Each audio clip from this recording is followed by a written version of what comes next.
Yan po ito po yung salangan ng ano, tinatawag na bita. Yan. Yung naman drum na yun, lutuan nyo ng ginto.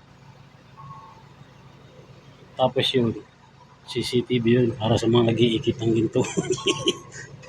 Dito pinaprocess ang paggagawa ng ginto dito. Yan. Yan.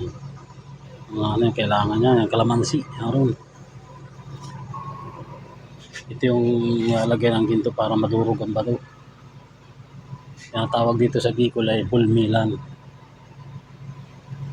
Doon ito kay Pareng Julan, sa kumpare ko. Shout out sa iyo Pareng Julan, binibidyo ko yung gilingan mo. Yan o.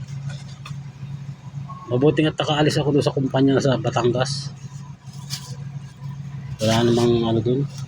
Dito yayaman tayo eh. Pag sinwerte ay